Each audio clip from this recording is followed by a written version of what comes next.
নমস্কার, সবাই কেমন আছেন? আশা করি সবাই খুব ভালো আছেন, আমিও খুব ভালো আছি। তো চলুন প্রতিদিনের মতো আজকে ব্লগটা এখন থেকেই শুরু করি।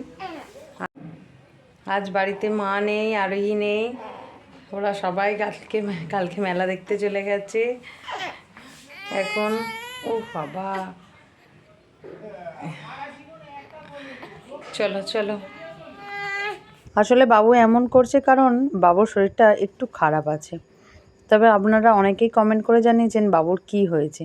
আসলে বাবুর তেমন কিছু হয়নি।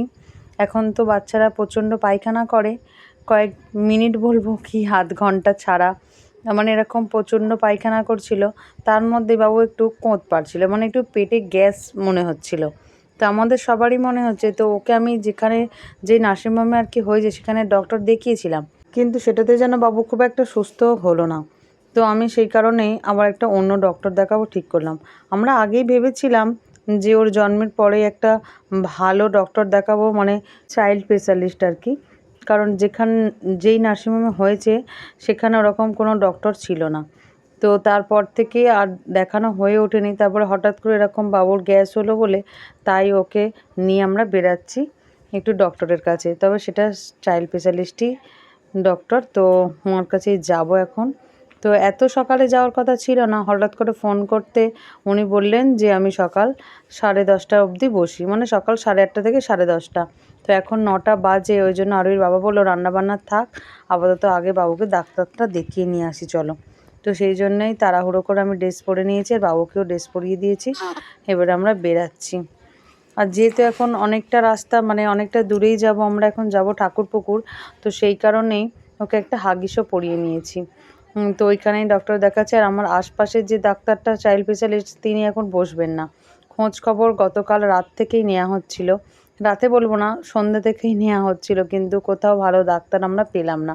তো সেই কারণেই এটা সিদ্ধান্ত নিতে হলো যে একটু দূরে হোক, আমরা দেখাতে যাব ওনাকে। তো তাই সকাল সকাল বেরাচ্ছি। মোটামুটি আমাদের সব কিছু গুছানো হয়ে গেছে। তবে আজকে পয়লা বৈশাখ তো, তাই খুব খারাপ লাগছে। আজকে সবার বাড়িতেই নানান রকম রান্না বান্না হবে। আমিও অনেক কিছু ভেবেছিলাম, অনেক কিছু রান্না করব, কিন্তু সেটা আর হয়ে উঠলো না। আজকে মা নেই, তাও আমি ভেবেছিলাম যতটুকু পারবো, আর ওর বাবা তো বাড়িতে আছে, একটু হেল্প করলেই আমি একটু রান্না করতে পারবো।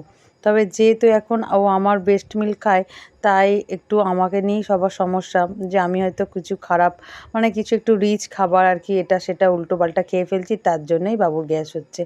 তবে সত্যি কথা বলতে আমি অতটাও খাবার রিচ খাচ্ছি না, হালকাই খাচ্ছি প্রতিদিন। আপনাদেরকে তো দেখিয়েছি মুসুর ডাল বা দু এক রকম কিছু ভাজা, হয়তো এরকমই শুকনো শাকনাই খাবার খাচ্ছি। তো যা কিছু করার নেই, ডক্টর তো সেরকম কিছু বললো না। ডক্টর বলে এরকম অবস্থায় অনেকের হয় বা হয়ে থাকে। তো যাই হোক, এখন আমাকে অনেক কিছু মেনটেন্স করতে হবে। তো আমি বাড়িতে চলে এসেছি, আমরা মানে ফিরলাম প্রায় 12:30টার মতো। তো অসীমা আমাদেরকে ফোন করে বারণই করেছিল যে তোকে এসে রান্না করতে হবে না, আমি খাবার দাবার সব দিয়ে দেবো। তো আমার মনটা কেমন হলো, বাড়িতে আসার পর দেখলাম বাবু একটু খেলছে, তাই আমি না দাঁড়িয়ে থেকে একটু দই কাতলা বসাচ্ছি। আজকে একটু দই কাতলাটা করব ঠিকই করেছিলাম মন থেকে। তো আর তাই জন্যই আজকে শুধু দই কাতলাটাই বানাচ্ছি। তো একদম হালকাভাবেই মাছটা জাস্ট ভেজেছি, আর ওই তেলেতেই সব মশলাপাতি কষিয়ে নিয়েছি। আর সব কিছুই তো বাটা মশলা, পেঁয়াজ বাটা, আদা রসুন বাটা, সবই বাটা মশলা। তারপর দইটা ফাটিয়ে একটু দিয়ে দিয়েছি, ব্যাস মোটামুটি এই ঝোলটা ফুটে গেলেই দই কাতলা রেডি হয়ে যাবে। তো যাই হোক, চলুন আমরাও স্নান টান করে নিয়েছি, বাবুকে আমি একটু এসে খাইয়ে খেলতে দিয়েছি। বাবু আজকে অনেকটা সময় ধরে আমাকে, মানে অনেকটা সময় দিয়েছে সুযোগ। তো তারপরেই অসীমা সব খাবার দাবার দিয়ে গেছে, উচ্ছে চচ্চড়ি, শাক ভাজা, পটল ভাজা, আলু পোস্ত ভাজা, আর সাথে আছে এখানে পায়েস, চাটনি, দই কাতলা, আর এখানে আছে চিকেন, আর এটা আছে মুসুরির ডাল। তো দুজনের জন্য খাবার আমি বেড়ে নিয়েছি। তো চলুন, এখন বাজে প্রায় 2টোর মতো, আমরা এখন খাওয়া দাওয়া করে নিই। ভিডিওটা আজ এখানেই শেষ করছি। আগামীকাল একটি নতুন ব্লগে আবার দেখা হবে। সবাই সুস্থ থাকবেন, ভালো থাকবেন, সবাইকে ভালো রাখবেন। আর ভিডিওটা কেমন লাগলো অবশ্যই কমেন্ট করে জানাবেন। টাটা।